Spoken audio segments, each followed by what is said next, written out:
Good evening, ladies and gentlemen, and welcome here to the place that started off the 59th season of the Rolling Thunder Gaming Talladega Challenge Series. Talladega Super Speedway now going to determine who our playoff contenders are here in race number 9. Remember, last season, regular season finale was at Burnt Screwdrivers Raceway, but with the added regular season race on the schedule here in season 59, we are at Talladega Super Speedway. This racetrack has already played a very pivotal part in the season, and it will continue to do so. Not only does it determine our playoff field here tonight, but it will be the elimination races for each one of the rounds of the playoffs, and it will be eventually the venue where the championship is decided this season. Here tonight, 37 drivers ready to take the green flag, many of them with different scenarios. Coming into this evening, we've got 5 drivers potentially that are locked into the playoffs via their victories this season. 4 drivers are locked in already into the playoffs via point standings. Some drivers, they're going to try and stay above the cut line here tonight. Other drivers will try and move their way in, and others fall into the must-win category if they are going to battle for the championship this season. That cut line is 12th in the point standings. You either get in via points, top 12 in the standings, or you have a victory and are inside the top 20 in points. When we refer to cut line tonight, we'll be talking about that 12th position in the standings. As on the pole position via the random qualifying here this evening is going to be the number 7 Sunoco Chevrolet of Cy Jones. He's going to share the front row with the 32 of Craig Hagley. We're going to run through the starting grid right now, so that way we can then give the point scenario under pacing. Mike Mangialardi and Jim Glaude, they're going to be in row number 2. Row 3 finds Rodney Sellens and the defending, one of the former champs, I should say, Brian Schilling. 3-time winner on the season, Jeremy Jeffries, will roll off 7th with Doug Kulik alongside of him in 8th. Bernie Mops and Bob Seminara are going to complete the top 10. Greg Palmer, Doug Cady, they're back in row 6. Row 7 will find JT Mayhew and Dante Ricky. Row 8 with John Godfrey and Bobby Farrell. Jessica Shelton shares row 9 with Robbie Nisus, and then Brian Ronson, Hank Middleton in the field here tonight. Nice to see that. Very familiar number 2. That's your top 20. In 21st will be Jason Scheck, 22nd, Joe DeSpirito. Mark Paglia rolls 23rd, 24th for Billy Elliser. Chuck McClure in 25th, 26th, Jeff Crivello. 27th place will find Bob Dixon, 28th with Richard Martin, and the top 30 completed by Donnie Garrett and Terry Bombard. Wiley Coate rolls off in the 31st position, Ken Roberts in 32nd. Dave Melson will be 33rd, Ron Hagel in 34th. 2-time winner on the season, Kelly Causey in 35th. Tim Knopfsker, former winner on the season, in 36th. And Glenn Harris will be starting shotgun on the field in the 37th position. 5 different winners this season as mentioned.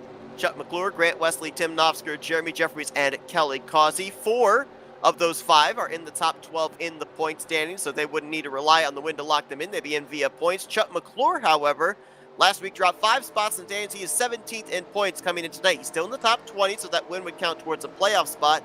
He is currently 22 points ahead of the cut line, so he's basically just got to finish in the mid-pack top 15. I think that win would secure him a spot into the playoffs, but he wants to get back up in the top 12, I believe, as well, because there actually is bonus points in the regular season paid out to where you finish in the top 12 in points rankings. We'll talk about the drivers that can point their way in, the long shots and everything else, but it's time to get ready to go racing for 66 laps here at Talladega Super Speedway. Cy Jones and Craig Hagley ready to get the final regular season race of season 59 underway. Green flag is in the air.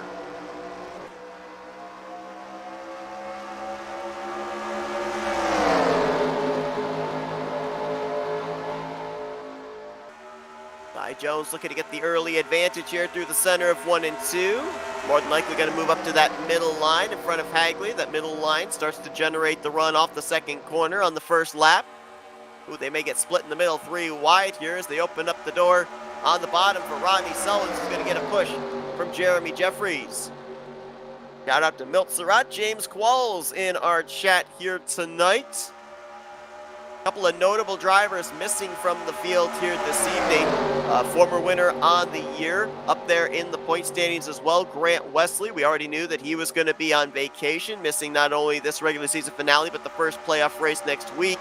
And Josh Metallic was planning on being here tonight. The former champion, unfortunately, his power went out not too long before practice went up. So he is not in the field here this evening. Now, Grant Wesley already is locked in via a victory. He also is one of 4 drivers that is locked in to the top 12 in points, regardless of what happens here tonight.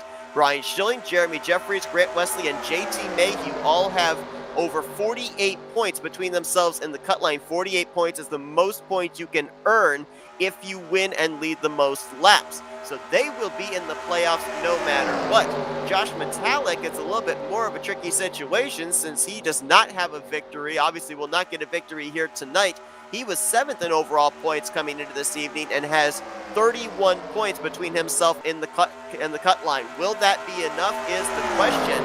I would assume that he's going to get provisional points here tonight, which would net him, I believe, 38th.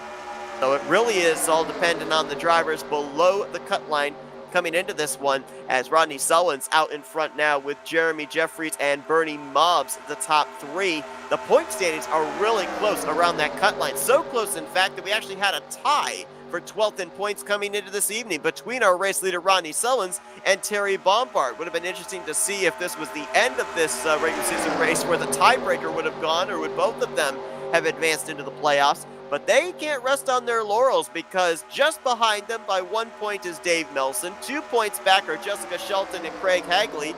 McClure is only 7 points back, and only 9 points back is Greg Palmer, who's now battling for the 4th position with Cy Jones. So there can be a lot of drivers moving in, a lot of drivers falling out, depending on what happens here in this event tonight. And there are a lot of drivers that are just above that cut line as well. I mentioned about the 4 drivers that are safe: Bob Seminara and Bernie Mobbs, Josh Metallic, Donnie Garrett. Obviously, we've already documented the Metallic situation, but the other 3, if they can finish up inside the top 20, pretty sure that they would be safe, as I believe we've got a caution. Yes, we do. Yellow flag out for the first time here tonight. Let's see who this was involved with. Oh, looks like Tim Knopfsker and John Godfrey. We'll get to more point scenarios here in a moment, as Bill Yelliser is in trouble. Is that Mark Paglia there in the 28? Yes, it is. At least 4 drivers involved there. Jim Glaude might have been in it. Jessica Shelton, who we mentioned, is just below the cut line. Like she was involved. There's damage on the rear end of the Glenn Harris machine. I think he's got damage on the left front as well. Doug Cady on pit road, the Cadillac. A lot of damage on that machine. Rear end damage on Bobby Farrell. Also see damage on the back bumper of the Budweiser Chevrolet, and right side damage for Jason Scheck. Left rear crumpled up on the Bama Buggies Silverado of Kelly Causey. This looks like it was a pretty big wreck. There's even damage there I just saw on the left rear of Chuck McClure's 17. This was a pretty big one, and I'm not certain where exactly in the field it would have taken place. Like John Godfrey is already out of the event. Go back and take a look of where this happened. We know it was over in turns 1 and 2, maybe right going into turn 1, but where in the field did it take place? Was it in the middle, at the front? Oh, we had some flips. Kind of pinpoint of the drivers involved, and I think maybe it would be around the 7-Eleven of John Godfrey. Let's follow him. He was 15th last time he crossed the finish line.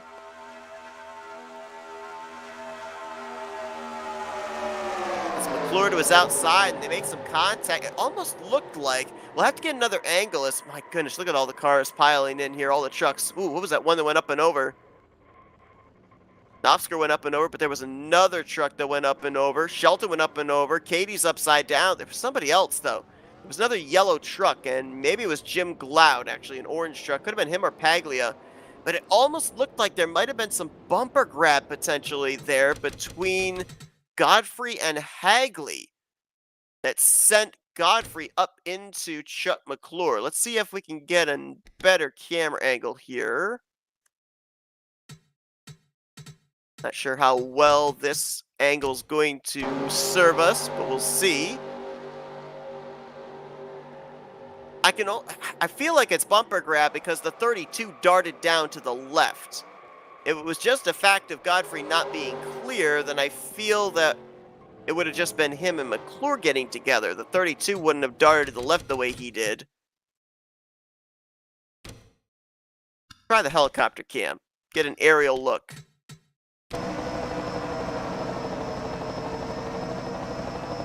Oh. I don't think it was bumper grab.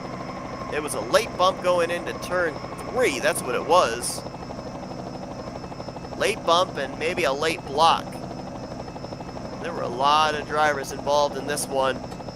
At least 3 trucks that I saw went up and over. Well, actually, nope, make it 4. Tim Knopfsker, I just saw, he actually went for a flip.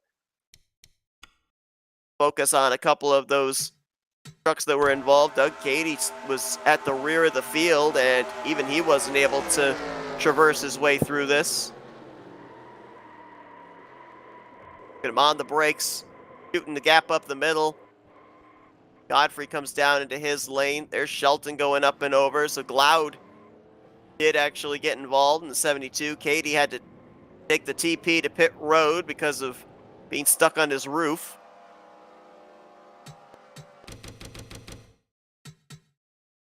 And looks like Cady is done for the night already, along with John Godfrey. 20 of Jessica Shelton almost had it missed. She's going to get a bump from behind by Billy Elliser in the 26 right there. That spins her around and up the racetrack. Oh, and then that side hit from Elliser is what sends her for a tumble down the banking. It's a follow-up hit from Brian Rawson. Riley Coates involved in this one. Look ahead. Loud, the other one that I saw that went up and over, or did Mark Paglia also take a tumble? Oh, Paglia stayed with all 4 wheels on the ground. Glaude was the one that went up and over. Jason Scheck, Craig Hagley in that. A lot of drivers around that cut line, just above, just below, will more than likely continue on but be running off the pace. Why? Because every point counts. See how badly Chuck McClure was involved in this one. Up against the outside wall. Ken Roberts right behind him. Oh, that bump sends McClure down into Knopfsker, and that's how Knopfsker goes flipping.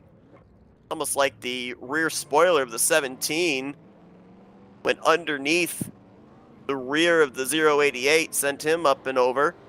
Glenn Harris involved, Kelly Causey involved. That's a lot of drivers that are going to have to deal with some early damage here, as we've not yet had the lights out atop the pace cars, so we're going to take the opportunity here to run down some more of the points scenarios. The drivers that we need to keep an eye on that are just above that cut line would include Joe DeSpirito and Kelly Causey. DeSpirito was 5 to the good as far as points coming in, and Causey was 2 to the good. Causey involved in that incident. Now, Kelly Causey does have 2 victories to fall back on should he fall outside of the top 12, and he will more than likely be inside of the top 20 in points at the conclusion of this race. So he will still be playoff racing. It's just a matter of whether he will be able to rely on top 12 in points or have to fall back on those 2 victories. Drivers that have a chance of pointing their way in right now, they'd have to be within 48 points. That's the big number of most points you can gain in a single race. Would include the following: Dave Melson, Jessica Shelton, Craig Hagley, Chuck McClure, Greg Palmer, Jeff Crivello, Wiley Coate, Billy Elliser, and Richard Martin. Now, for a few of them, they are long shots. Crivello, Coate, Elliser, and Martin are quite a ways back. They're about 20 plus points back from that cut line. So they could point their way in, but they could also fall into the must-win category. Other drivers that fall into the must-win category are those that would be about 48 points below 20th in the standings. And drivers that would fit that criteria would include Billy Elliser, Richard Martin, Cy Jones, Glenn Harris, Ken Roberts, and Bob Dixon. Those are the drivers that are about 48 points away from 20th in the standings. Remember, you can have a victory, but you have to be in the top 20 for that victory to count towards a playoff position. All right, so now we got all those scenarios out of the way. We're going to try and keep you guys up to date as best we can as to who potentially is in, who potentially has fallen out.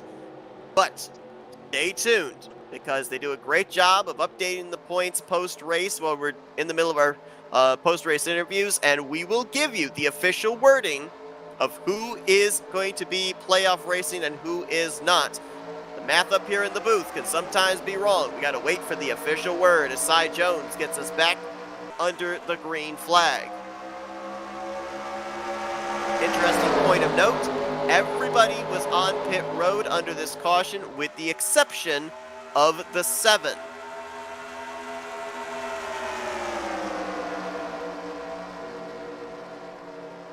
"35 drivers of our 37 still running, all 35 on the lead lap. John Godfrey, Doug Cady, 2 drivers out of the race in the early going. Looks like roof damage above the driver's side for Kelly Causey, has him woefully off the pace. He's already lost touch with the lead pack. He's out there logging laps, trying to do the best that he can. See if maybe this can be a race of attrition and he can pick the bones, get a couple more spots, a couple more points as he's trying to stay inside the top 12 in the standings, not have to rely on those 2 victories to advance into the playoffs, as that inside line looked a little squirrely there. Cy Jones a little up and down on that bottom line. Jeremy Jeffries trying to stay in line with the Sunoco Silverado. Look at the push on the outside line. Here comes Rodney Sullins to the point. Rodney has been in the Final Four for the championship, leaving back-to-back seasons, and he's gotten into the playoffs rather comfortably. This is the first time in a while that he's been down right on that cut line. A little bit of pressure there for the Black Rifle Coffee Red, White, and Blue Stars and Stripes number 38. Pretty fitting, as we're about, what, 5 days removed, I believe, from the 4th of July. Ooh, Brian Schilling with a bit of a lag spike there, and he's going to get up and out of the way into the wall for his troubles. He's actually still riding the wall. I'm wondering if there might be something more untoward. Did he maybe tab out? Like he's good to go now, but scary moment there right at the front of the field for Brian Schilling. Fortunately, he knows he'll be in the playoffs, looking to pick up his 2nd championship in 3 seasons, as he's already locked in on points. Schilling has finished runner-up, I believe, 3 times this season? Let me double check on that. There's been quite a few runner-up finishes for him. Comes in as the points leader as well. We'll talk a little bit more about that in a moment. 2 runner-up finishes and 2 third-place finishes for Brian Schilling coming into tonight.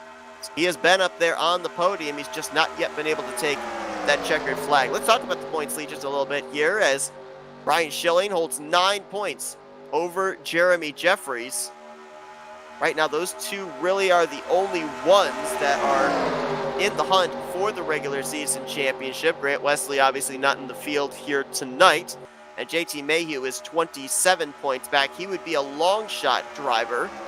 Still mathematically would have a shot, but we'd have to wait and see what would happen with the drivers of the 4 and the 1. Already one driver with an issue, that being Schilling. Jeremy Jeffries, 2nd truck on that inside line, battling Bob Seminara for 3rd place. Another driver back in the garage area, he'll finish 35th. That is Jim Gloud. Gloud, Godfrey, and Katie, the three drivers out of the race, even in a must-win scenario, could not get up into the top 20 in the points mathematically. So obviously heartbreak for all three of them, not able to reach the conclusion, but it does not have any bearing on the potential playoff scenarios. Oh, we got a chance here with Rodney Sullins continuing to show the way, though Cy Jones is battling on that inside line, gets back up alongside the driver door number at least there, going into turn one. Let's talk about the bracket series coming into tonight. We are now into the finals, or the semifinals, I'm sorry, of the winner's side of the bracket challenge. Jeremy Jeffries taking on Joe DeSpirito here tonight, the 1 and the 24. Interesting matchups over on the losers round 4. Bernie Mobbs and Greg Palmer. They're taking on each other. Jessica Shelton's facing up against JT Mayhew. Dave Melson is versus Glenn Harris.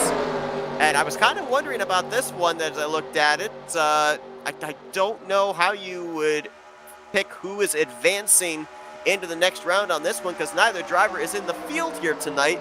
Milt Surratt taking on Grant Wesley. How does that one work? Neither driver's racing this evening. Neither driver's going to get a finishing position, so I don't know exactly how you break that tie or make that decision of who's going to be moving on to what would be round 5 of the losers bracket. So that one will be interesting to follow up on later on this week in preparation for next week's race at Burnt Screwdrivers Raceway, the first race of the playoffs. Another driver back in the garage area, and that's Jason Scheck. Just pulled onto pit lane moments ago. He'll get credited for 34th. So those are a couple of spots in the last couple of laps that Kelly Causey has been able to pick up. He's moved now from 35th up to 33rd. Last truck on the lead lap. Brian Schilling has fallen 27 seconds back. And we've got a little contingency of about 3-4 trucks here. Tim Knopfsker, Jessica Shelton, and Glenn Harris. All damaged, all off the pace, all obviously involved in that wreck back on lap 4. Knopfsker already knows that he's going to be in the playoffs.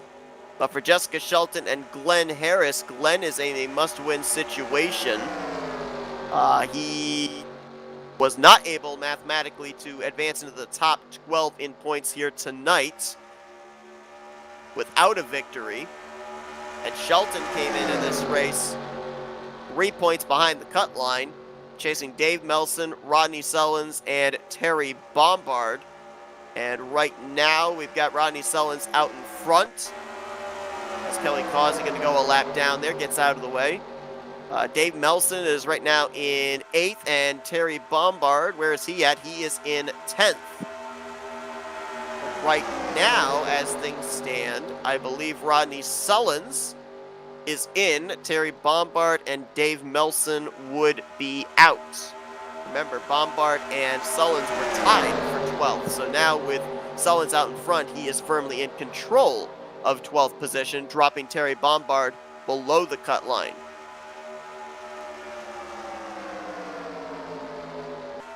Bob Seminara, total of 39 points above the cut line coming into tonight. 5th in points. Donnie Garrett, 8th in points. He was 25 points above the cut line coming into this evening. So both of them doing exactly what they need to do to secure themselves spots in the postseason.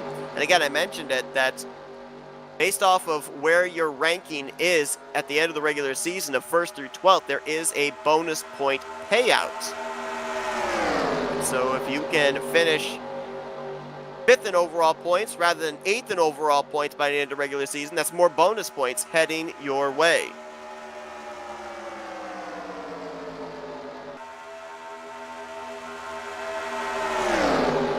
Got a question in the chat of, is Matt still around? Could you be more specific of which Matt you are referring to? I do not believe we have a Matt in the field.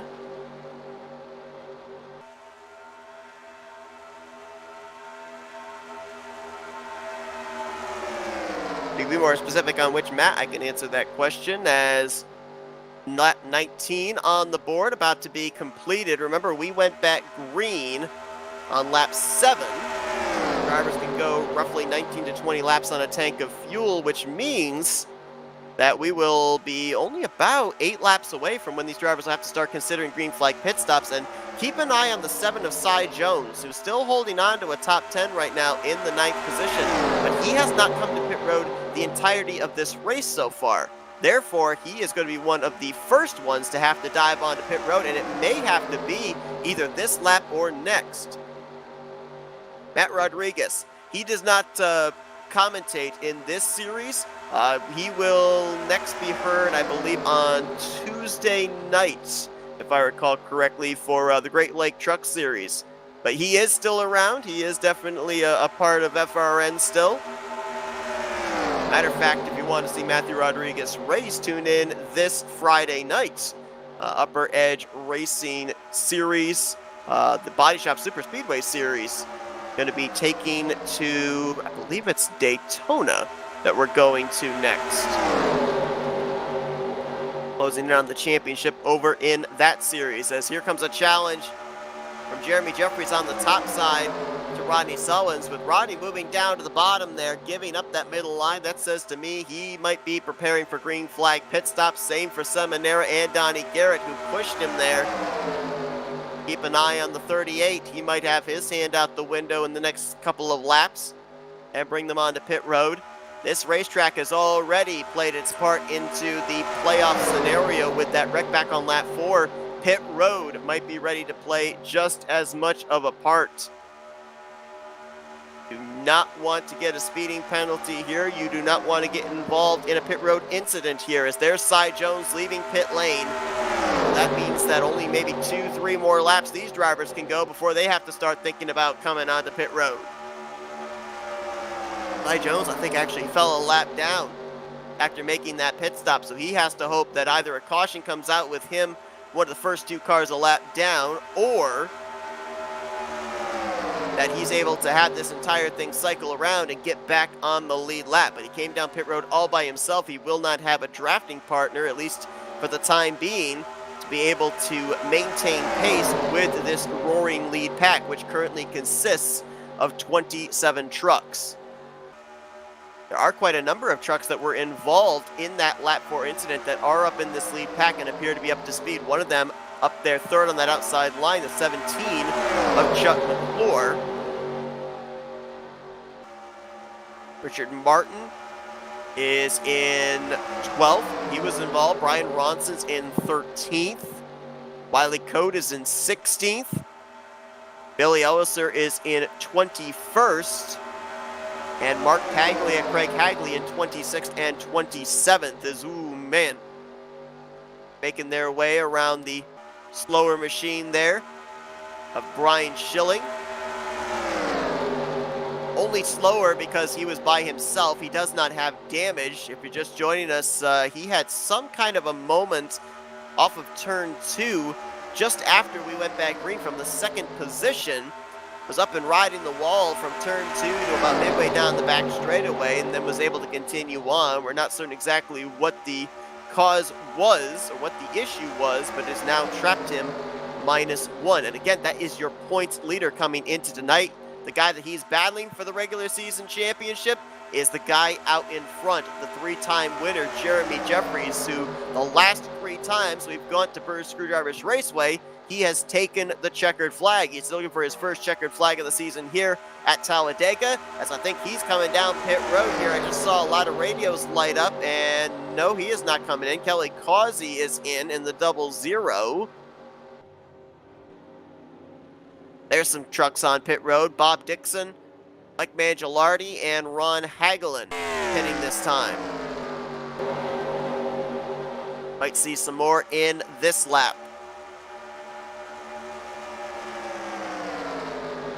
Single file, top 4, top 5. Hank Middleton, how about that? Making his first start on the year, if I'm not mistaken, first start on the season, and right now in the 5th spot. That very easy to see tie-dye. That's a Monster Energy sponsored Chevrolet. And here we go. Here comes a big pack. Jeremy Jeffries is leading about maybe a dozen drivers onto pit lane, and they're gonna make it. It was a little close between McClure and Seminara, but they all make it onto pit lane safely. Now it's a matter of, did they get under the radar gun? I think that was Cy Jones on the apron there. Oh no, that's Mike Mangialardi exiting out of pit road. Hagelin's going to go a lap down. Bob Dixon's going to go a lap down. That's a big bonus point lap led there for Terry Bombard. That counters the bonus point that Rodney Sullins would have had when he was out in front, though right now Rodney Sullins also holds the bonus point for most laps led. He currently has spent 16 circuits out in front. Nobody else has yet hit double digits. As here comes group number 2 onto pit road, and Greg Palmer overshoots. And he's going to get into Robbie Nice's, Mark Paglia in it as well.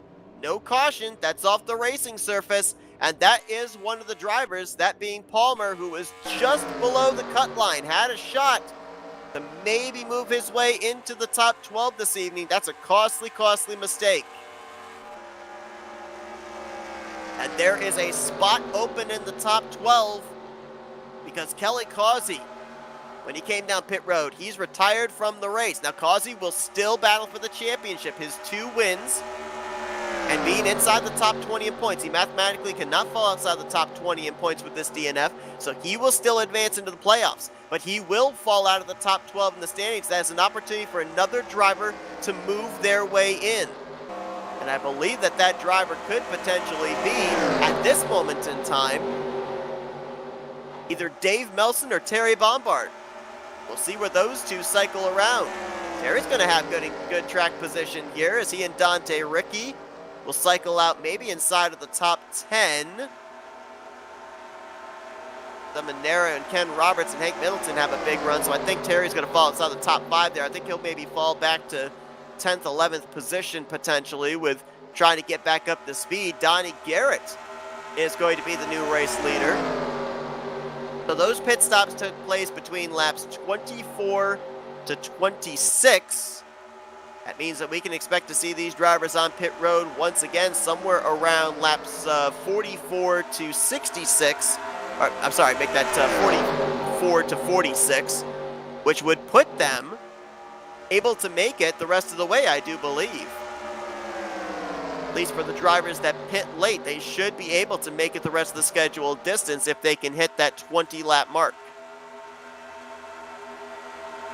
Some drivers are still having their scoring updated of where they are after this round of pit stops. We're going to wait until our official scoring has officially updated to be able to get a clearer picture of what our playoff scenario looks like. Brian Rawson's been hit with a speeding penalty, and so therefore he will have to come back down pit road. That will undoubtedly lose him a lap. JT Mayhew stayed out to lead a couple of laps, and he is now headed to pit road. JT already locked into the playoffs via points, so maybe just trying to pad those points a little bit there. I think he's actually already made the pit stop and is cycled to 11th. And that's where scoring indeed has him. So it looks like our scoring monitor has updated. Donnie Garrett, the leader. Rodney Sullins, 2nd. Jeremy Jeffries, 3rd. Bob Seminara, 4th. Ken Roberts, 5th. Hank Middleton, Dante Ricky, Chuck McClure, Terry Bombard. That is your top 9, and that is your lead group right here. Doug Hewlick is in the 10th position. JT Mayhew, 11th. Dave Melson, 12th. Then Bobby Farrell, Bernie Mobbs, and Joe DeSpirito. That is your current top 15. After the cycle of pit stops, we have 28 drivers on the lead lap, the last of those being Jessica Shelton. 4 drivers, 1 lap down, battling for the 2 lucky dog spots should we see a second caution fly tonight. Those drivers would be Glenn Harris, Brian Schilling, Mark Paglia, and Brian Rawson, who had to serve the pass-through for the speeding penalty under the cycle green flag pit stops. 5 drivers out of the race at this point in time. Kelly Causey, Jason Scheck, Jim Glau, John Godfrey, Doug Cady, Kelly Causey, two-time winner, will still be in the playoffs as he will remain in the top 20 in points, but he will fall outside of the top 12 in points. So who's in, who's out right now? Causey falls out. We already knew that Rodney Sullins held the 12th position. I think he would now take 11th from Kelly Causey. So Terry Bombard right now would have, I believe, the 12th and final position. The driver he has to worry about right now was only 1 point behind him coming into this race, and that is Dave Melson. Neither the 10, or correction, I was going to say neither the 10 nor the 038 have led a lap, but Terry Bombard has. So that is an extra bonus point in his direction, which would be the deciding factor if we were to have a tiebreaker in terms of finishing position. Caution's out. Second time tonight. Big break for drivers Cy Jones, Tim Nofsker, and Jessica Shelton, because they'll remain on the tail end of the lead lap. Also a big break for Brian Schilling and Glenn Harris, because they are in the lucky dog positions. Who was this a caution for? Mark Paglia coming down pit road may potentially have been the 28.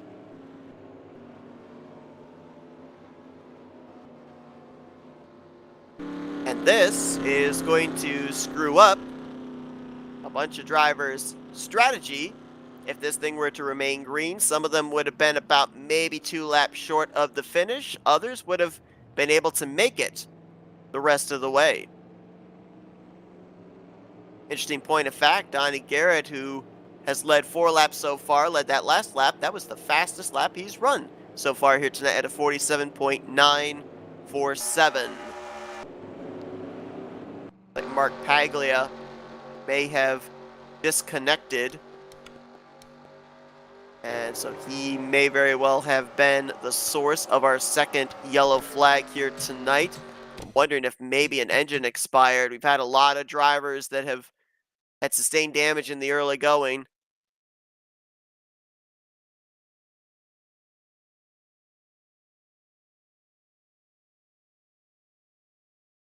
Not seeing anything as of yet with the 28. Oh, yep, engine failure.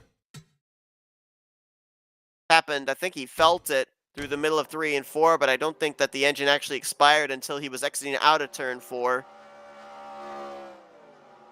You can see he's already slow. And right about there is where you can see the smoke starts pouring out. So it was already losing power. Then probably some oil got on the fuel line or something, and that's when you see the black smoke start to billow from behind that Ford F-Series. A tough break there for Mark Paglia in the 28, and the official word is an engine header taking him out of this one. Mark was one of about more than a dozen drivers, really, that got some pretty significant damage from our first caution back on lap number 4. Honestly, a bit surprised we haven't seen more mechanical failures with these drivers that are out there trying to log as many laps as they possibly can in hopes of it being enough to be in the playoffs. So, I don't know with pit road open if we're going to see a lot of takers on pit road or not as we've reached the halfway point here at Talladega. We'll find out here in just a moment. We're going to step aside for a commercial break, and we will be going side by side with the action here, our second caution of the night in the regular season finale for the RTG Talladega Challenge Series at Talladega. Don't go anywhere, our coverage continues right after this. The following presentation of the Rolling Thunder Gaming Talladega Challenge Series on the Flatout Racing Network is brought to you by Ultimate Garage Floors. Ultimate Garage Floors is very active in the garage remodeling community, staying current with the latest technologies and custom configurations so that we can bring you the highest quality installations. As a Northern Virginia Exposy flooring installer, we focus on garages and commercial flooring to perfect our craft and bring you high results. In a space that gets as much wear and tear as your garage, you want to be able to trust that the cabinets and flooring we install are ready to withstand against high traffic and regular use. That is why we include a lifetime warranty with our services, so that you know we stand behind the quality of our work.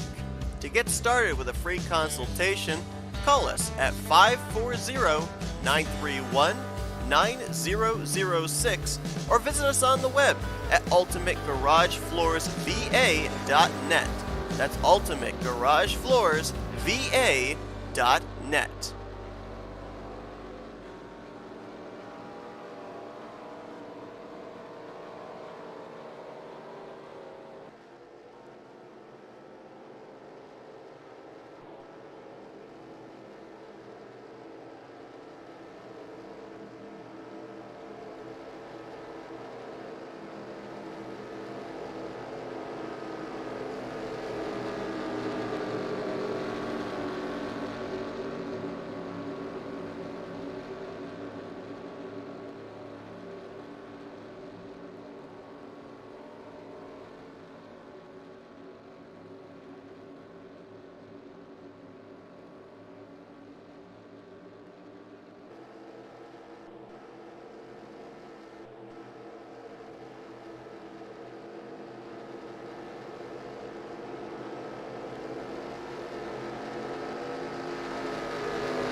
Second restart of the evening here at Talladega about to begin. Rodney Selwins, who has led the most laps so far here tonight, will be the one to lead us back to green.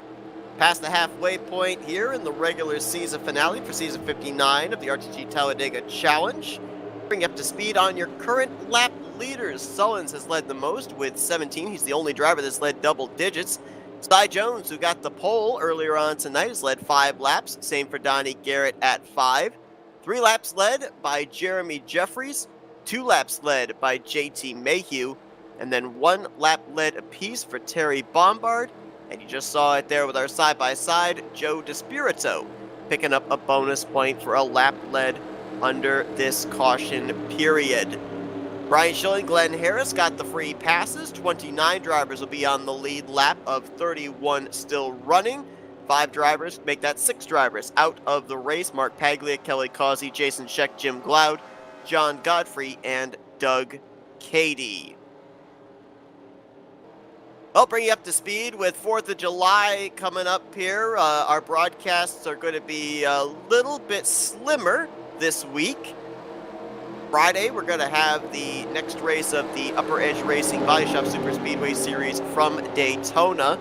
Great Lake Truck Series, we don't see them again until July 11th, as Tuesday falls directly on July 4th. And the Dark Horse Racing Series, the Fart ND Car Series, is off this week for 4th of July weekend as well.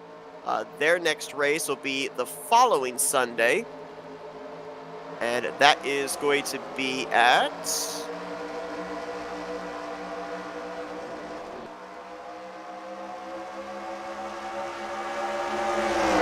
Well, I'll get that information for you in just a minute, as we are back under the green. Homestead, I believe, is where that next race for Dark Horse is going to be. And yes, can confirm.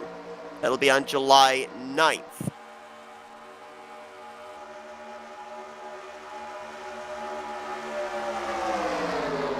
Tally Challenge drivers, they'll be back at it next Thursday night as they begin the playoffs. Race number 10 at Burnt Screwdrivers Raceway. Question still remains, who are those playoff contenders going to be? There is a potential that we could have more than 12 playoff drivers if Chuck McClure does not advance back up into the top 12 in points.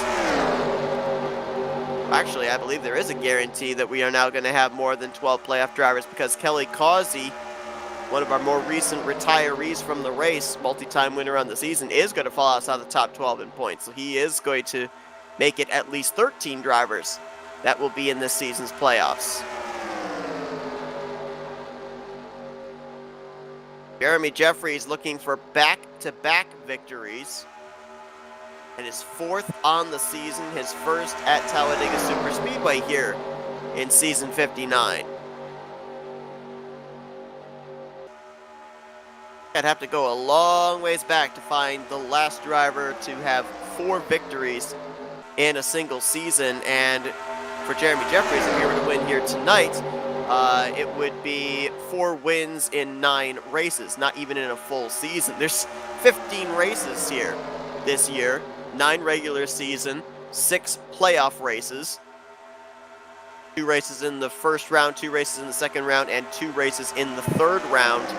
If you're not familiar with the way the playoffs work, this was instituted last season, where the final round is a race at Talladega and a race at Burnt Screwdrivers Raceway. This season it's in reverse order, where we'd be at BSR first and then Dega for the final race, but it is the cumulative points of the final 4 between those 2 races that determines the champion.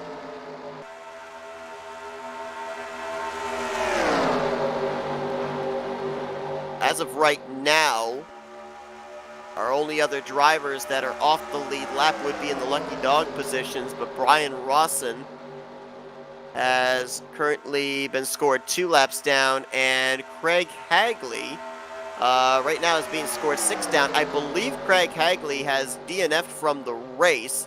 It's just our scoring is not showing it. See if we can find the 32, and I don't think he is on track. No, he is not. So Craig Hagley is actually officially out of the race, though scoring will not show it, more than likely as retired on the final finishing result. So he'll get credited for 31st here this evening. Tough break there. Hagley had a good starting track position here this evening, was on the outside of the front row. And I got that late bump into turn 3 from John Godfrey on lap 4. Got caught up in that wreck. A lot of rear end damage he had to deal with. Was off the pace for a good portion of this race. Could not get any higher than tail end of the lead pack. So obviously was dealing with aero damage. Could not move his way forward. And now looks like his evening has come to an early end. But one thing that we do know for all of these drivers is they cannot make it the rest of the way without having to make at least one more pit stop. I said that second caution kind of screwed up their strategy. A number of drivers would have been able to make it on one more pit stop at that point in time, but now it's the question of when do you make that final pit stop here, as we went green just past the halfway point with about, it was, I think, 32, 31 to go. So big question mark there for a lot of these drivers now. When do you make that final pit stop? Do you wait as long as you possibly can? Do you maybe split this final run in half? We'll see. See what these drivers are going to do.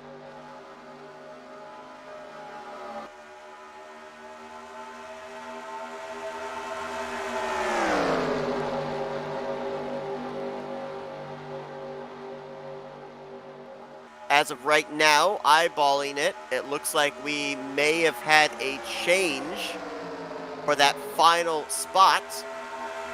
Terry Bombard versus Rodney Sullins versus Dave Melson. Right now, Terry is in 4th. Rodney is back in 8th. And Dave Melson was last time scored in 12th. Now remember, Terry and Rodney have both led a lap, and Rodney has led the most laps. That's 2 bonus points for the 38, 1 bonus point for the 10. The 038 has not led a lap, so he has no bonus points at this point in time. With where Terry is currently running against Rodney, well, as soon as I say that, Rodney's about to pull alongside of him as the second line form is being led by Ken Roberts. But this would, if Rodney Sullins can get just ahead of the 338 of JT Mayhew, that puts Rodney Sullins back into 11th and Terry Bombard into 12th. Everybody else above the cut line doing exactly what they need to do. Joe DeSpirito, Donnie Garrett, Bernie Mobbs, Bob Seminara. We've seen them all be able to stay up here, at least in the vicinity of the top 10. Another driver that I think we need to highlight here and keep an eye on is Tim Nofsker in the 088. We saw him working with Glenn Harris and Jessica Shelton after they all sustained damage from that lap 4 incident. Nofsker was almost about to go a lap down before that second caution flew. He's currently mired back in the 27th position off the pace. Tim came into this race 9th in point standings. He was 20 points ahead of 12th in the standings cut line. But he needs to, as of right now, make sure that Dave Melson does not finish 21 positions ahead of him, or else Melson would displace Nofsker out of the top 12. Nofsker does have a victory to fall back on, but he would not be ranked in the top 12 in the final regular season overall standings, and we've already documented that bonus points are paid out with that. Dave Melson's hoping that Nofsker does fall outside of the top 12 so he can advance in through points. Right now, Dave Melson, last time by, was scored in 13th. He would need Nofsker to be running 34th or worse. Nofsker right now is in 27th. It's unlikely that Nofsker is going to fall any further back. He's only got a couple of drivers behind him that are on the tail end of the lead lap, which means Dave Melson needs to move forward. That looked like maybe a little bit of a server warp there. Whoa, Hank Middleton! Good save as he nearly went around off the bumper of Bob Seminara. Tuck back in line there, 4 wide, or make that 3 wide rather. I saw the 4, and that's why I said the number 4, but 3 wide there with Ron Hagelin, Brian Schilling, and Hank Middleton. Keep an eye on the 4. Remember, Brian Schilling is up to speed. Got the lucky dog under this last caution, and he is making very rapid advances towards the front. Big shove right there to Joe DeSpirito, who in turn gave a big shove to Bob Seminara. 19th right now for the former champ and Schilling, the points leader. And you know who did not want to see that caution come out and put the 4 back in the lead lap? That guy, Jeremy Jeffries. 9 points between him and Brian Schilling. Schilling's advantage for the current overall points lead. Jeremy Jeffries trying to surpass Rodney Sullins for the bonus point and most laps led. He's led 13 laps, but now he's in the middle 3 wide with Dante Ricky pushing him. Terry Bombard took him low. Donnie Garrett takes him high. And now the 1 and the 84, they're in the proverbial sucker hole, and they are starting to fall back. Who leads this lap between the 77 and the 10? It is the 77 of Donnie Garrett. The Chevy bests the Ford at the stripe. And Roberts there in the 55, looking up on the top. Ken was one of the drivers that was in a must-win scenario. A victory could advance him into the top 20 in points and put him into a playoff slot. Greg Palmer there in the 22. How about that? We saw him have a pit road miscue, slid off of pit road into the infield grass during that only cycle green flag pit stops we've had so far. And he stayed on the lead lap, has recovered nicely back up into the top 10. Greg came into this race 18th in points. He was 9 points behind the cut line, so he could be in the conversation for a late season playoff spot.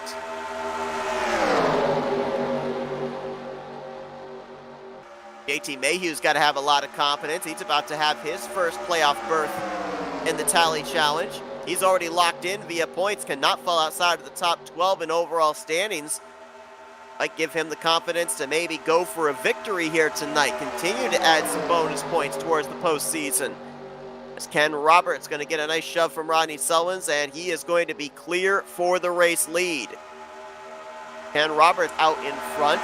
One more pit stop looming for these drivers, but Ken, a former winner here in the Tally Challenge, trying to see if he can make his way into the season 59 playoffs.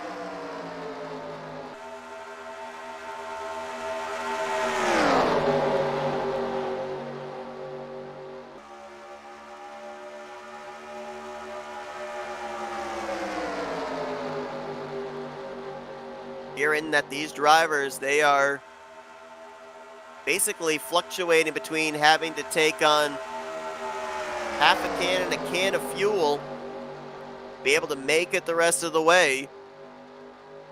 These drivers up here at the front, they've got to be feeling that potential same scenario, which will make things interesting as far as pit road strategy here. We are closing in on 10 laps to go, and you saw right there, the 55, the 38, the 22, all dove to the inside, so that final pit stop may be drawing closer than we think. Final pit stop will probably be around 10 laps to go, which is why you would have that potential half a can, full can. I think you probably would want to go with the full can just to be safe, right? But these drivers, they know what they can do if they can play that type of strategy. Sometimes it works, sometimes it doesn't. How about Doug Hewlick in the 23? We saw him get his first career win in the RTD Tally Challenge last season at the debut race of Burt Screwdriver's Raceway. He's getting a pretty good shove from some fast Chevrolets, Donnie Garrett and Jeremy Jeffries. Hewlick trying to make the playoffs for the second straight season. He is a driver who needs to win for it to take place, though. Actually, nope, strike that. I just looked, and I thought he was up in the top 30 in points. He's actually 34th in points. So Hewlick is not in a must-win situation as far as making the playoffs, but he certainly could play spoiler. Whoa, that was close back there with Richard Martin. He can certainly play spoiler and pick up a checkered flag against drivers that are in must-win situations. Radio's lighting up potentially, not certain. Thought I saw something there. Yeah, Donnie Garrett's in. 77, the 4, the 2, 17, 5, and 111. Half dozen drivers on pit road here. These drivers will absolutely have to take, well, they might have to take a can and a half, I think, with them pitting the way they are.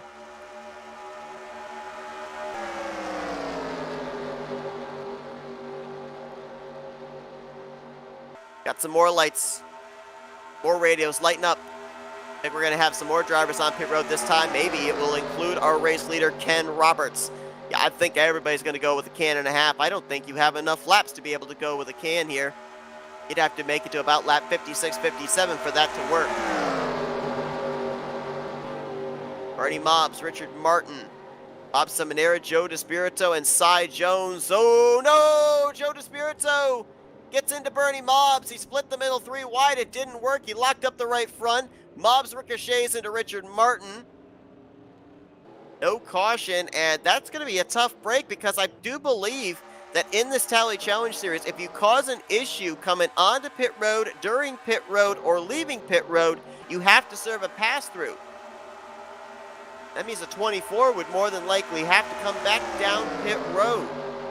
We'll follow up on that. DeSpirito came into this race 10th in points. He was 5 points above the cut line.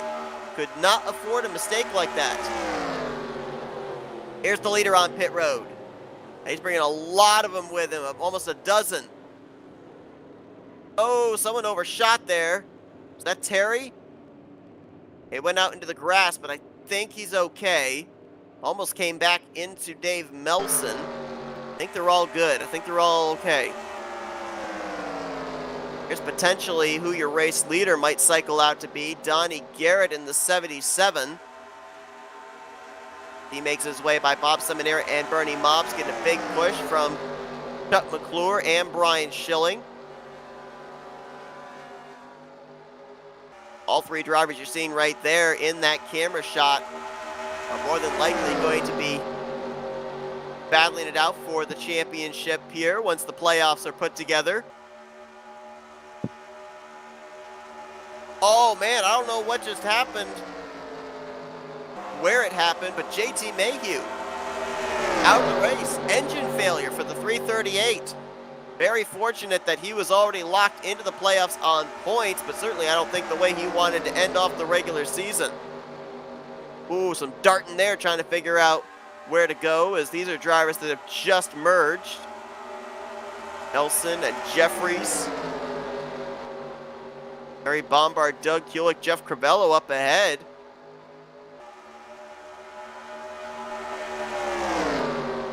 Race lead actually might cycle out to Dante Ricky, actually. Realized they had about 5 drivers that got out ahead of the 77. Wait for scoring to update. Does it put the 84 P1? It does. Dante Ricky is the race leader now. Rodney Sullins in second. And Greg Palmer currently in the 3rd position. And Roberts will cycle to 4th. Jeff Crivello is 5th. Doug Kulik 6th. Terry Bombard 7th. And McClure, Schilling, and it looks like a battle for 10th between Bernie Mobbs and Donnie Garrett. Give it to Bernie on that outside line as Donnie's getting freight trained around the top. Did the 24 have to serve a penalty? Doesn't look like it. Now Palmer goes to the inside with Ken Roberts. He might be looking for the lead, looking for a victory here, which would advance him into the playoffs. They need more numbers. Here comes Jeremy Jeffries. He's getting a huge toe there on that bottom. He's going to pass Seminary. He's going to pass Mobbs. He might pass Brian Schilling. Well, now actually it looks like the 22 and the 55 are falling back to him as his momentum is stalled out as well. Jeff Crivello there in the 56. He's had a couple of really good runs here. Oh, someone just got hit with a black flag. Tim Nofsker. Oh, that's huge. Nofsker got hit with a black flag. Will have to serve a pass-through penalty. That could drop him back as far as 27th, and that opens up the door for another driver to point their way into the top 12. Nofsker again. Dennis keeps saying this. He's going to be in the playoffs. He's a former winner this season. He will not fall outside of the top 20 in points, but falling outside the top 12 in points is an opportunity for another driver that hasn't picked up a checkered flag to maybe point their way into the playoff grid. Birito is losing touch with that lead pack back there. Now, one thing that we are going to say, there is a lot that goes on post-race and during the course of the week until next week. We're going to tentatively give you what we are shown as the playoff grid. That does not necessarily absolutely written in stone mean that those are going to be the playoff contenders. If stuff's looked at post-race and a driver potentially gets an EOL penalty, it might change things. So just make sure you tune in next week to find out exactly who is battling for the championship. And we're going to do our darndest here tonight to try and give you at least a general picture of who is going to be battling for the championship when they get to BSR, Burt Screwdrivers Raceway, next Thursday night. Got some lap trucks up ahead that drivers will have to deal with. I believe one of them was Glenn Harris. Mike Mangialardi, I believe, is the other. There's the 8 and the 029. They're going to yield all the way up to the top and give the middle and inside line to the race leaders. Jessica Shelton just up ahead there in the 20. Her hopes of advancing into the playoffs pretty much ended back on lap 4 as she went for a tumble and sustained quite a bit of damage here tonight after we had the big one in the first 5 laps of this race. Only 2 cautions overall here tonight. The second caution was for a mechanical problem, Mark Paglia with an engine failure. We're getting close to entering into that point of no return as well here at Talladega Superspeedway. There's Shelton going a lap down.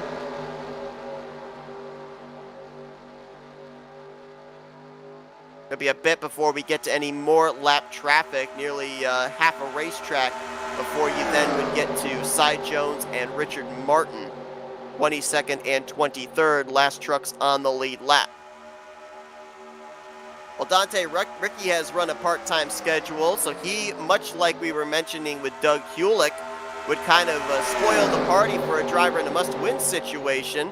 Dante 41st in the points coming into this one, but looking to pick up another victory here in the Tally Challenge. in the limited number of starts that Dante has made so far here in season 59. His best finish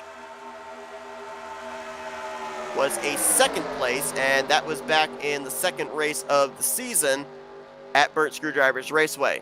He's looking to finish one position better. I was going to mention, I believe before we ended up having the Nofsker penalty that we had to document, Jeff Crivello had some really good numbers here this season. Podium finish back at BSR in race 4. Top 5 finish last week, also at Burnt Screwdrivers Raceway. He's 19th in overall points, running 3rd in line right now in that State Farm Radio Shack number 56 Dodge. He is 19th in overall points. A victory could propel him into the playoffs. He was a total of 20 points behind the cut line. I don't know if he could necessarily point his way in with where he's at, especially with the fact he's got Rodney Sullins, Terry Bombard, Greg Palmer, Dave Melson, other drivers that were ahead of him in points that are all around his general area. Lap 62 is going to go on the board this time by when we complete it. With us having multiple trucks a lap down, we enter into the point of no return. Give the same disclaimer we always do. At that point in time, we will stay with the leaders. If the caution comes out, we will go back post-race or under these the final pacing laps to see what brought out the caution, but we will stay with the leaders back to the start-finish line, whether they're racing back to the caution or racing back to the checkers. Rodney Sullins making a clear case for himself to advance into yet another playoffs scenario. He will lock up the bonus points for most laps led here tonight. Nobody will be able to match the 21 circuits he had out in front. So he will have 2 bonus points heading his way, 1 for a lap led and a second for most laps led. Closest to him was Jeremy Jeffries, 13 laps led here tonight. But Jeffries is mired back in the 10th position, at least he was last time by. 4 laps to go here at Talladega Superspeedway. Dante Ricky not in a must-win situation, just looking for that checkered flag. Look at Doug Kulik on the inside line, another driver in the same scenario. But you got Rodney Sullins, Greg Palmer, Jeff Crivello, Terry Bombard. They're all looking for their first win on the season. Chuck McClure makes it 3 wide. He wants a second win on the year after winning the season opener, and he wants to move back up into the top 12 in points. He's going to bring Bernie Mobbs and Bob Seminero along for the ride. Nope, they tuck back in line. Now they go back. Oh, we got a wreck. Wiley Coat up and over. He gets Dave Melson in the 038. Race is going to end under yellow. Dante Ricky is going to take the victory here tonight. And Dave Nelson in that incident was one of the drivers with where he was running, was in position to point his way into the playoffs. And now it looks like in the matter of a couple hundred feet, that may not be the case. He slid across the start-finish line, it looks like in 18th. I don't think that's going to be enough for him to be able to make it in. Oh, he hasn't even crossed the line yet. He's still trying to make his way back. He's going to lose even more positions. Robbie Nisus goes by him. Oh, I think this is playoff hopes over for the 038. What a tough break. Scoring has him in 23rd.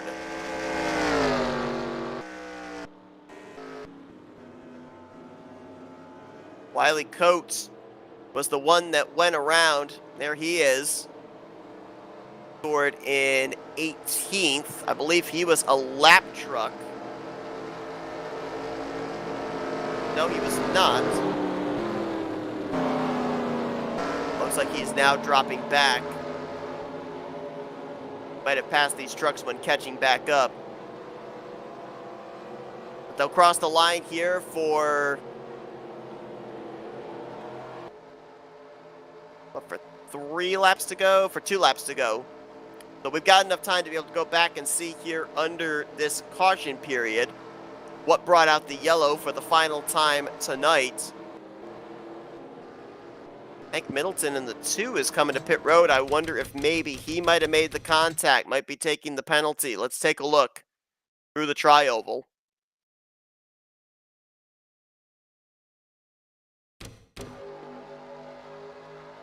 And I believe that the assumption is correct. Ooh. Wiley kind of got run a little bit out of room there, but they were very tight in that three-wide formation with Hank, Wiley, and Donnie Garrett on the top. That was a wild ride there for the Castrol Edge Dodge. Another look at it, and watch how he just barely at the end flips the 038 of Dave Melson. Right there. Oh gosh, just pops him up into the air. Well, in all honesty, with where Dave was running at the time, now a lot could have changed up at the front of the field, but I'm not certain, even with where he was running right then, if Dave Melson would have advanced into the playoffs via points. He was last time scored in the 18th position. That's why we documented him as 18th on the grid at the time, because we thought that's where he had crossed the start-finish line. As you can see, he had not yet crossed the line. 18th was where he had last been scored before he had that incident through the tri-oval, and I don't think that would have been enough for Melson to have made it into the postseason. Well, Dante Ricky running a limited schedule. We mentioned second place being his best finish so far coming into this one, and he's about to come around and see the white flag. All right, let's try an eyeball and figure out who's in, who is out. I believe Rodney Sullins, who was tied with Terry Bombard on the cut line, I believe he is in. Terry Bombard, I believe, is also in. He would displace Kelly Causey, who is going to fall out.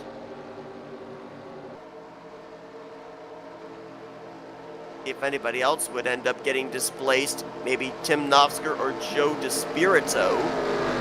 Next driver we would have to focus on would be, I believe, Greg Palmer or Chuck McClure. Let's do McClure because he was 17th in points. In order to knock DeSpirito out, he would have had to finish 12 positions ahead of the 24. Chuck is 9th, DeSpirito's 14th, so that would not have worked. I think DeSpirito is locked in. I think he's locked in on points. Don't think either Chuck or Greg Palmer would have been able to displace him. For Nofsker, that might be a different story. Nofsker was 27 points ahead of Chuck McClure and 29 points ahead of Greg Palmer, and Nofsker finished in 28th. So Nofsker's safe. Nofsker will be in the top 12 in points. And if Nofsker is safe, I do believe, just based off of what I'm seeing here, that Josh Metallic, despite the fact he didn't make the race tonight, whether he gets a provisional or not, which I think he still will get a provisional, I think he's still going to be safe to advance in via the top 12. He built enough of a cushion that he was able to afford something like that here tonight. A lot of drivers actually built some cushions and ran into some problems here this evening. Metallic with the power outage, Grant Wesley on vacation, JT Mayhew with the engine failure. All those drivers are still going to advance into the playoffs via top 12 in points. They built enough of a cushion in the first 8 races. So I believe that Causey is out, Bombard is in, and that's the only change. And when I mean Causey is out, that means outside of the top 12. He will still advance into the playoffs. I think we're going to, if my math is correct, we're going to have 14 drivers in the playoffs this season. McClure and Causey will have to rely on their victories to make their way into the playoff grid. But it's Dante Ricky crossing the line. First checkered flag of season 59 for the Mug Root Beer Toyota. There's always one that spins the race leader out with a congratulatory bump. Who's it going to be this week? So far, so good. And it's Ken.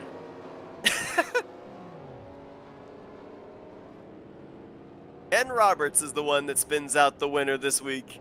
There's always one. There's always one that gives a bump just a little too hard. Well, Dante Ricky will be coming around, and he will be Doing some burnouts here on the front straightaway.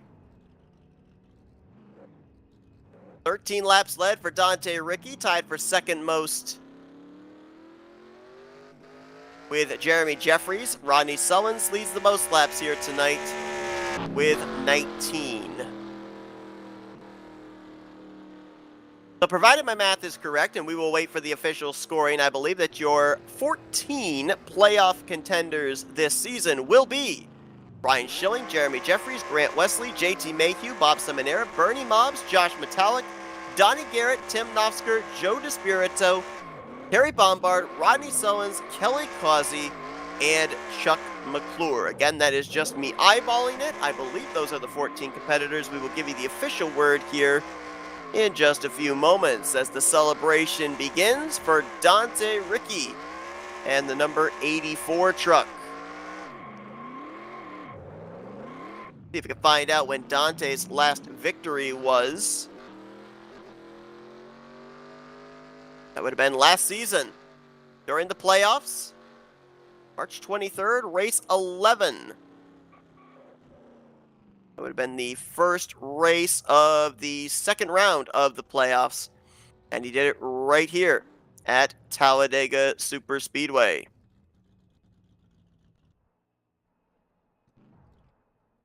Gonna pull it right there next to that RTG logo. We ended up hearing from him that was exactly where he was going to park every time he picked up a victory here in the Tally Challenge. And we'll be talking to him in just a few moments, along with the rest of tonight's podium finishers. Take a look at the finishing results. Rodney Sullins going to bring it home in second, good enough to advance into the playoffs. Another podium finish for Jeff Crivello, his third top five, his second top three on the season. Doug Kulik, I believe it's his best finish of the season so far for the 23. He'll get fourth, and Greg Palmer so close to being able to advance into the playoffs. He will end up with fifth place. Terry Bombard, he'll be in the playoffs in sixth. And Brian Schilling, after he had his issues in the early going, he is the Season 59 Tally Challenge regular season champion, as he had 9 points in hand over Jeremy Jeffries coming into tonight, and he finishes 3 positions ahead of Jeremy in this one. Even the bonus point that Jeremy Jeffries would have for a lap led would not help him in the scenario of getting the regular season championship. Ken Roberts going to end up with 8th, Chuck McClure in 9th. Jeffries will bring it home inside of the top 10, heading into the postseason with most wins in the regular season here. Bernie Mobbs, he's going playoff racing, 11th, good enough for him. Bob Seminara will do the same with his 12th place finish. Ron Hagelin brings it home in 13th. Joe DeSpirito and Donnie Garrett, they're going to both be in the postseason as they complete the top 15. Then Bobby Farrell, Wiley Coate, Richard Martin, Cy Jones, and Bob Dixon. That is going to complete the top 20. We had 23 drivers finish on the lead lap here this evening. See multiple drivers finishing a lap down, and a total of 8 drivers did not reach the conclusion. JT Mayhew, Craig Hagley, Mark Paglia, Kelly Causey, Jason Scheck, Jim Glau, John Godfrey, and Doug Cady. Though of those 8 drivers, Mayhew and Causey, they will still advance into the postseason. Causey via his victories, Mayhew via points. Again, we will wait for the official point standings to be posted to give you the official drivers that will be battling for the championship. We gave you the tentative guesstimate on 14 drivers potentially battling for the championship. But while we wait for those points to roll on in, let's see if we could talk with our podium drivers here tonight. Let's see if we could dial up the third place finisher this evening, Jeff Crivello. Hey, Jeff, it's Seth up here in the FRM booth. You got me? I sure do. Well, man, I'll tell you what a season you've had. 3 top 5 finishes. Second time we talked to you with a podium finish here. Great run here this evening. We didn't get to see this thing finish under green, though. You were in a position where maybe could have made something happen to pick up this victory. Did you have any plans if we had run that final 5 miles or so under green flag conditions? I think my only hope was to have the first 2 guys take each other out and not collect me. Yeah, we saw a little bit of everything here tonight in this finale. Had that big one in the early going, had the round of green flag pit stops, and then, of course, the strategy pit stops near the end. Was it as intense as you expected it was going to be, being a regular season race and so many drivers with so many scenarios to try and advance their way into the playoffs? Yeah, I think my only chance was if I would have won the race, but I'm like I'm not gonna jeopardize anything. And plus, a teammate was one or two trucks behind me, and he needed a good finish to advance. So I wasn't gonna do anything stupid just for myself. And then, of course, we didn't get that chance. Now, we have seen in the past non playoff drivers be able to find victory lane during the playoffs. Some great momentum for you heading into that playoff, those playoff races. So, how does this help you as far as confidence and preparation for these final six races? Oh, I got all the confidence in the world. I mean, I know what I can do, and it's just that everybody else has got to be in the same level. Well, I had a great run here tonight. Had to work your way up through the field in the early going. Didn't get the best benefit of a qualifying draw, but another podium finish here tonight, second of the season. Congratulations on a job well done. Before we let you go, the floor is yours for thank you, sponsors, and shoutouts. Well, I'd like to give Josh another big thank you, but due to some coyotes chewing through his power line, he lost all power in his house. So that and teammate number one, Terry Bombard, he's just 2 days off from having his appendix removed. So a lot was going on, but we managed to have a successful night. Absolutely did. That's Jeff Crivello, third place here this evening in the regular season finale at Talladega. Congratulations on another great performance. Best of luck next week. Thank you, sir. Good call. We might have to look post race at that number 10 of Terry Bombard. Having his appendix removed, that might have made the truck a little lighter and a little faster. But anyway, it's enough to advance him into the playoffs. Let's see if we can dial up another driver that will be battling for the championship. He's been in the final four scenario twice in his RTG career. We'll look to do it a third time. Let's dial up our second place finisher, Rodney Sullins. Hey, Rodney, Seth up here in the FRM booth. You got me? I sure do, Seth. How you doing, buddy? Well, you got the benefit of good qualifying draw tonight, rolled off the grid from the fifth position, made the most of it, ran up front almost the entirety of the night, led the most laps at 19, and bring it home in a podium finish. You came in this evening not only the cut line driver, but tied as the cut line driver. So how difficult was it keeping track of everybody around you, not just those that were just above you inside the cut line, but those just below, because we documented it was really close amongst 6, 7, 8 drivers. Yeah, I was definitely paying attention. I know a couple of them got caught in some incidents. I don't know if they had damage or what, but I was definitely paying attention because it's been a rough year. I've had a rough season. I had 4 races in a row where my best finish was 20th, and the worst was a 42nd. So it's been a tough season. I was keeping my eye. I wanted to lead the most laps. I actually surprised, but I thought that one restart where Seminara was behind me, if I could get up there in front of, I believe it was Jeremy, that I said, that's going to seal the deal for the laps led, I think. And then I guess Bob didn't get a good restart. And so I fell back. So I thought I lost that shot, but I'm glad to finish second. With the scenario you were put in coming into tonight, what was the mentality at the start of the race? Was it points race or was it kind of treat this as a must win? And did the mentality change as the race went on? Well, after the qualifying, as you know, I think my average, that fifth place start I believe I had, moves me up to a 26.3 average start on the season. So that tells you where I've been starting. So when I seen that happen, I'm like, that's already a plus for me. I can get up front and maybe stay up front for the night. So I don't have to fight my way to get up. And then when I got a chance to take the lead right there, I was like, oh, okay. And then I just kept leading. So it got to where, okay, I'm going to gather up points and I'm just going to point my way in. And if the opportunity arises, I need to win. I haven't won since season 55. I'm still hunting that third. I think it's third win. I've got 2.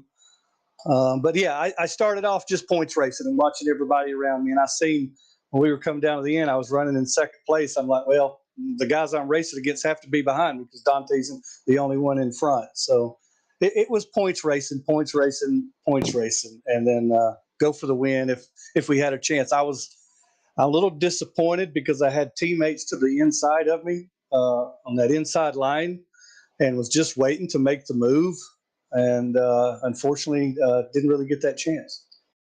Now, you mentioned it not really being your season, but we documented before we nabbed you for the interview here twice. You've been in the Final Four to compete for that championship, including last season. Now it's a clean slate. We begin the playoffs. What do you think the chances are of getting back into that championship battle once again here in season 59? Well, I know what it takes. It takes obviously winning helps you move on. There's some guys going to be missing some races, so that's going to shake up the points a little bit in the next few weeks. So I like my chances. I always like my chances. I've been a little bit more aggressive the past couple of weeks because of those four that were so bad. So I think the odds are pretty good. I think I can make the top eight if everything just kind of just so falls my way. I think I can get there, get into the top four with the people that run in this league. You know, it's tough. It's tough. It's making this is good. Well, you did exactly what you had to do here tonight. Congratulations on advancing into the playoffs. Looking forward to see you get things started next week when we begin the playoffs at Burnt Screwdrivers Raceway. Before we let you go, though, Rodney, we're going to give the opportunity to thank some sponsors and do some shout outs. Seth, obviously, I want to thank you and Flatout Racing Network and the job you guys do. Of course, I know tonight you're solo, but I know it's going to be just as good as if you had 2, 3, or 12 people in the booth with you. You do a great job, and I appreciate it. Rolling Thunder Gaming, David Cannon, Sean Prime, the owners. I really appreciate them. The guys who run this league, Josh, who unfortunately wasn't here tonight, Tim and Wiley. Thank those guys for putting this thing on. Congrats to Dante. He's one of the admins with me on Tuesday nights, and John Godfrey. But congrats, Dante. Thank you, Dante and John, for what y'all do. Jeremy, who pretty much does the other leagues. Appreciate all these guys and all the drivers here. It's a great place to race. Thank Black Rifle Coffee, my Burnt Screwdrivers Racing teammates. And again, congratulations, Dante. Good job. Rodney Sullivan's second place here in the regular season finale. He'll be battling for the championship beginning next week when the playoffs start at BSR. Congratulations on the great run tonight. Best of luck next week. Thank you again, Seth. Have a good night. And let's see if we can go down to victory lane. First win on the season for driver 84, Dante Ricky. Hey, Dante, Seth up here in the FRM booth. You got me? Oh boy, Seth. Oh, we saw you do your burnout. We saw your signature move of parking right next to that RTG logo there in the infield grass. Wild finish here tonight. We didn't get to see the thing end under green. The caution kind of timing was perfect for you. You only had maybe about 200 yards to block back to that caution flag, but you were leading him coming to the closing stages. Did you have any type of a plan to keep him at bay? Because there were a couple of hungry drivers back there that were either in must wins or trying to point their way into the playoffs. Well, my whole focus was that I wanted to keep the lead as long as possible. Now, when we got down to 10 to go and I still had the first position, I was hoping someone would pull out and make a pass and put me in a spot where I could kind of predict the way back forward. However, I ended up being in a spot where I could control my fate. I knew that we had Rodney behind me, and he had some teammates lined up on the bottom. Jeff Corello was still up top. Great third place finish for him. He was behind Rodney, and he was able to hold that middle lane at bay. And my entire mindset was, what am I going to do if Rodney goes to the bottom? If the third lane came, I was going to probably close the door and go to the bottom. I saw some attempts for people to go up top, which didn't work. I think Chuck made a move to the outside. A few other people, they were just not able to pull back forward. It was a pretty quiet finish to a very clean race overall, aside from that first incident. The yellow timing was very good, fortunate for me, and it's not the first time I've won a race like that, just being in the lead coming into the tri-oval. It is kind of a sad situation to not be able to race it out, though. I would have rather made it to the finish and been able to battle Rodney and Doug Holick and a few others for the win. It would have been a lot of fun, but it was a race strategy. The last pit stop went very well for us, and believe this, they told me there was a problem with the fuel can on the last pit stop. Didn't make a difference because I came out of the pits right in front, and just the way we came out of the pits was the way it ended up. I was aggressive. I kind of forced Rodney's position there out of the pit road. I took the outside. Normally, in some leagues, you're not allowed to race out of the pit exit. just that little bit of aggression, a little bit of a thank you from Rodney was able to keep the truck up front. But I'll tell you what, Seth, I was a little bit tired today. I just got back from my vacation trip to Virginia, and I drove 5.5 hours today, which was fine. But I was tired. I was not pushing as aggressively as possible. It's a lot of fun to race with Jeremy and Bob Seminara and Rodney and Jessica and a few other people in the field, and we all worked together well. And aside from that first incident there early, it seemed like a pretty clean race. And we had so many drivers with different scenarios playoff wise coming to this one. We obviously know you run a part time schedule here in this series, so Yes. you weren't in a scenario to either win or point your way into the playoffs. Does that make it easier or more difficult in a regular season finale for you? Well, I seem to find myself in the first position in these very stressful points in the season for others. I don't know why it works out that way, Seth, but there were cut races last season that I won or ended up in the top five at the right time. And it makes it relieving that I can come out and race for fun because that's what this is all about. Whenever I come out very competitive, things, tend to be varying from season to season. The people you race with, the luck you have, the position you're in, your level of aggression. There's people like me have never made the final four before, but we've won three races in a row. I mean, those types of things they come and go. It's not so much of who you race with, but it's what you make out of it. If you can get into a position to win the race and be in the right place at the right time, working with people, it's about you, not about who you rely on. But it definitely helps to have a few friends in the field, even when you're racing for fun. I want to go all the way back to around the midway portion of the race because I'm a little bit curious about something. When we had the second caution come out, it completely wiped away this strategy, but it kind of looked like when you guys made that first round of green Yes. flag pit stops, you guys would have been really close in making it on one more pit stop. Were the numbers as close as it looked like up here? Would you guys have been able to make it, or were some of you guys looking at maybe being about a lap or two short if we had continued green at that point on? Well, looking at the notebook here, yellow came out on 32 for 33. I pitted for fuel on 26. If you add 19 to that, that's 45. And another, I was going to be short. I was going to be short by about a lap or two. Um, the thing there is if I had squeezed it one more lap, and there was some discussion about it, is where the fuel gauge was there coming in on 26. I feel like I probably could have squeezed one more lap out of it, which would have made us that much closer. But because of the lap I pitted on, and the fact that I was able to stay with the lead draft come out front, yeah, there were some people who definitely weren't going to make it because they pitted a lap earlier. You know what I mean? But just looking at my base math, lap 26 to 45 to 64, I would have been a lap or two short, most likely. Well, we know that you seem to thrive very well in these high aggression type situations. The victory here tonight in a regular season finale. We saw you win a playoff race last season. Congratulations on a job well done here this evening for your first checkered flag of season 59. Before we let you get back to your celebrating or maybe take a nap with how tired you seem to Oh, be, yes. we'll let you have the floor for some thank you, Well, sponsors, and shout outs. I'm doing the weather tomorrow night, so thank you to all of my friends at WCHS TV. And going to be a great night tomorrow. We're probably going to have some thunderstorms, and I'm the guy to tell you about it. So don't forget that. Thank you to all of my friends in soccer from all of the states in the East region. We had a great event, and I achieve a little bit more every year and meet some new people, and it's just a great experience. Thank you to my family, mom, dad, my sister. They're in Oklahoma right now celebrating 4th of July, and my brother's doing well in North Jersey, and just all my friends and family from Rutgers and soccer and everybody. It's been a real honor, and happy 4th of July week, everybody.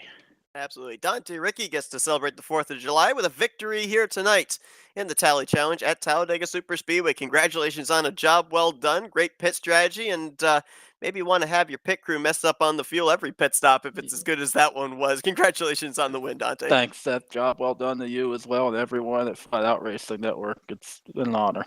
Thanks, Dante, guys. Dante Ricky, your winner here tonight in the regular season finale at Talladega Superspeedway, and the points are in. Again, these are tentative. They are pending a potential post-race review, but as of right now, it is officially going to be 14 drivers that will battle for the championship. Let's run down the drivers that point their way in. Brian Schilling, by 11 points, is the regular season champion. Jeremy Jeffries finishes second in overall points.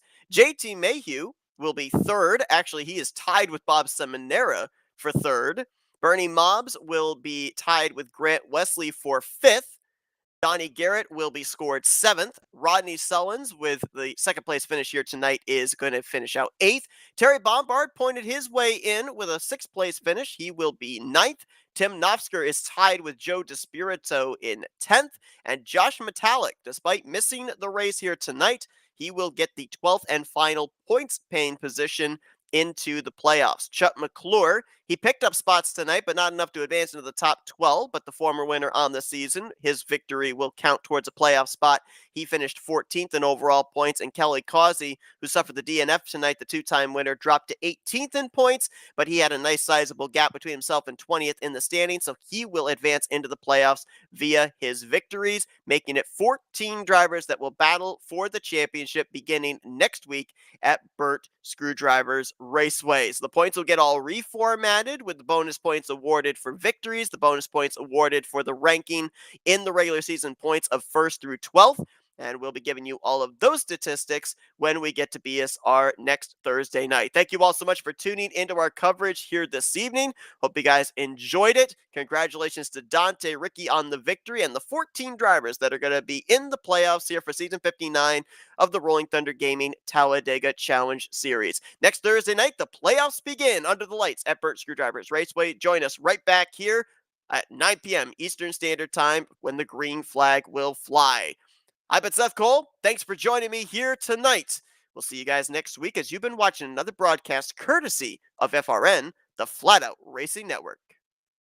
This broadcast is the copyrighted work of Flatout Racing Network and may not be rebroadcast, retranslated, or used in any form without the express written consent of Flatout Racing Network and iRacing.com Motorsports Simulations. Flatout Racing Network would like to thank you for your support, and we hope you enjoyed tonight's